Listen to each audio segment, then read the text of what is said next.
Welcome to the Outback Unseen. I'm Jill, a medium living in Broken Hill Outback, New South Wales. After more than 2 decades out here, I've seen the beauty, the isolation, the hardship, and the stories that still linger beneath the surface. So much of our history was never properly recorded. So many lives were reduced to a single newspaper line or forgotten altogether.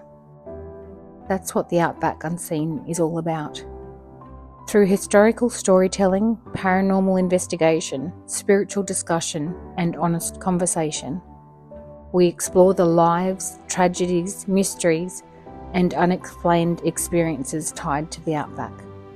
We are not here to scare or sensationalise. We're here to understand the people who came before us and maybe help fill some of the gaps they left behind. This is not just a ghost story, it's our history. So welcome to the Outback Unseen.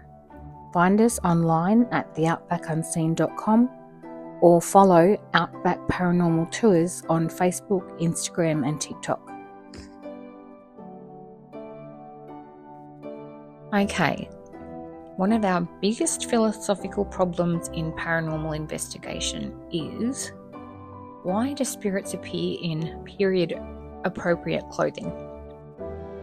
If a spirit is literally the consciousness of a dead person, then why would they still appear wearing boots, hospital gowns, dresses, uniforms, hats, jewellery, or even carrying things like guns?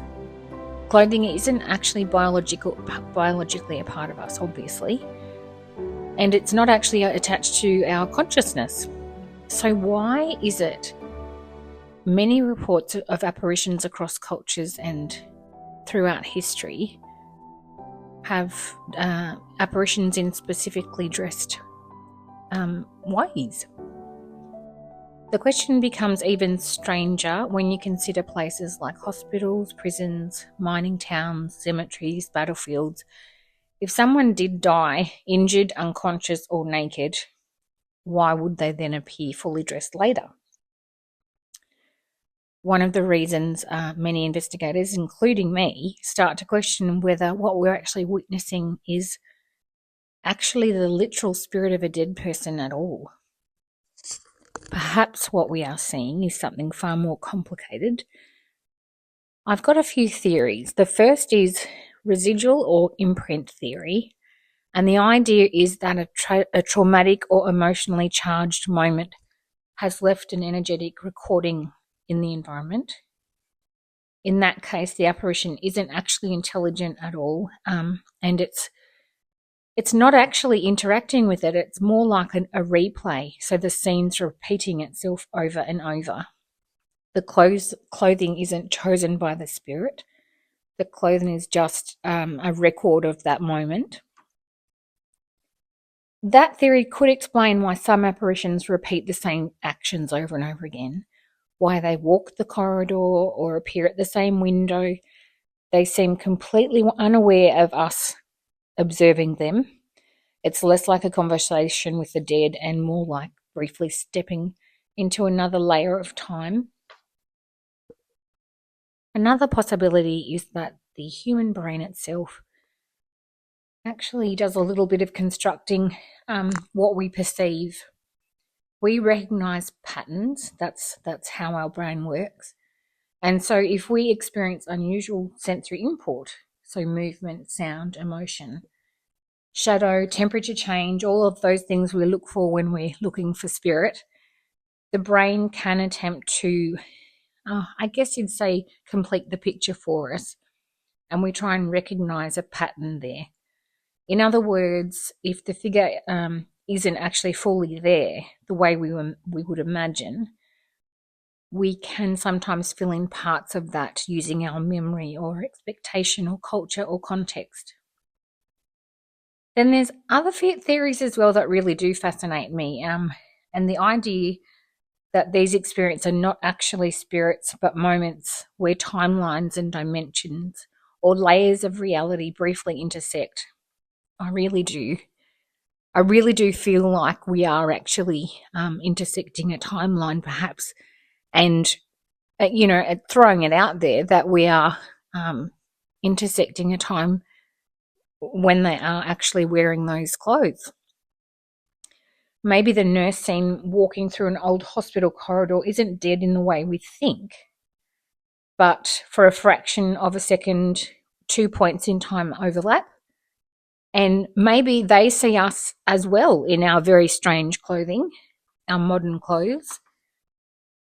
The idea explains some of the strangest reports in paranormal history. So when they're wearing period clothing, entire environmental scenes appearing intact.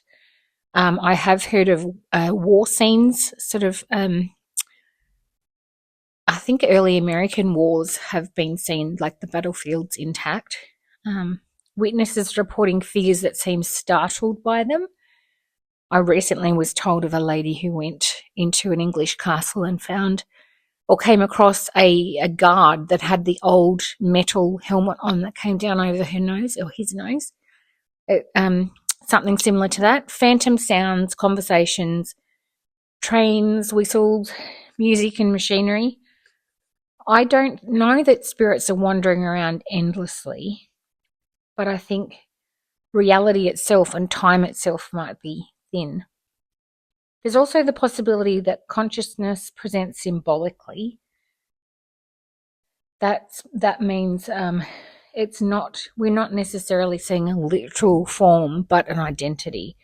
So a miner appears in mining clothes because that's how we understand him. A nurse is obviously in a uniform because that's how we understand her.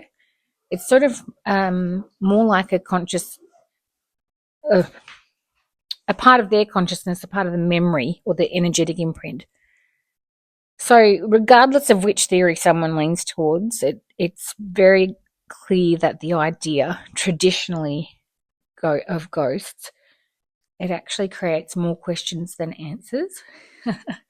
Because if these experiences are genuine, many people are genuinely expressing something that can't be explained and that they can't explain.